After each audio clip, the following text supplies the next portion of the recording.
सालों पहले की बात है। एक लड़का किसी कंपनी में मैनेजर था। उसके साथ कभी कोई भूत की कुछ डरावनी बातें करता था तो उसे डर नहीं लगता था। उसका कहना था कि भूत जैसा कुछ होता ही नहीं है, ये सब लोगों के दिमाग का वहम है।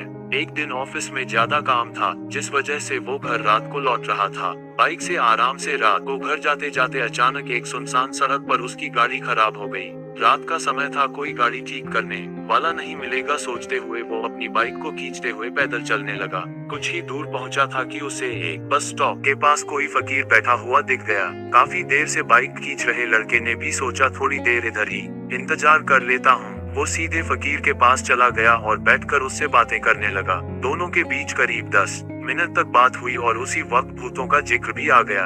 हंसते हुए लड़के ने कहा कि भूत जैसा कुछ नहीं होता है और न ही मैं इन्हें मानता हूँ। ये सारी झूठी और वहम वाली बातें हैं। फकीर ने लड़के की तरफ हैरानी से देखा और बोला, तुम भूत को नहीं मानते हो वो एक अलग बात है। अगर तुम ऐसा कहोगे कि भूत होते ही नहीं है तो ये सरासर गलत है। लड़का फिर हंसा और पूछने लगा कि भूत होते हैं तो दिखते क्यों नहीं है? क्या आपने कभी भूत देखा है? क्या आप मुझे दिखाएंगे एक भी भूत? फकीर के मन में हुआ कि इसे आज भूत दिखा ही देता। उसने लड़के को अपने पीछे चलते रहने के लिए कहा और आगे शमशान की ओर बढ़ गया। सुनसान रास्ते में दोनों पैदल चल रहे थे। अब लड़के को थोड़ा डर लगने लगा, लेकिन हिम्मत करते हुए वो आगे बढ़ा। कुछ ही देर में दोनों शमशान पहुंचे। वहाँ कई मुर्दा चल रहे थे। फकीर ने उस लड़के को एक जगह पर बैठाया और कहा कि यहाँ कुछ देर पहले ही एक लाश जली थी। अब तुम्हें यहाँ मैं भूत दिखाऊंगा। फकीर ने फटाफट वहाँ पर कील गाड़कर एक धागा बांध दिया।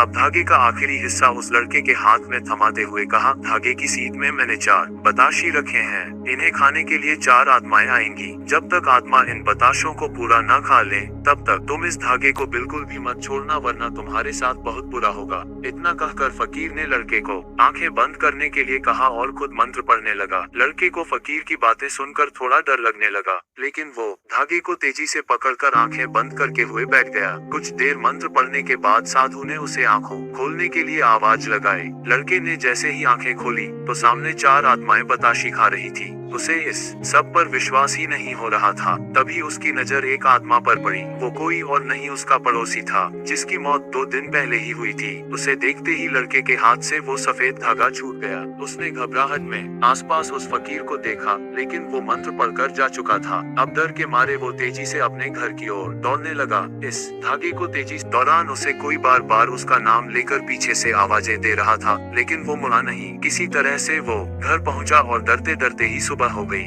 सुबह सबसे पहले उसने शमशान की घटना के बारे में अपने माँ बाप को बताया और सोने के लिए कमरे में चला गया। कुछ देर बाद जब उसकी आंखों खुली तो वो शमशान में ही था। वो कैसे दोबारा शमशान घाट पहुंचा किसी को नहीं पता, लेकिन उसी दिन से लड़के की तबीयत दिमागी रूप से खराब रहने लगी। कहानी से सीख, इंसान को साहसी होना चाहिए, लेकिन दुस्साहसी होना मूर्खता है।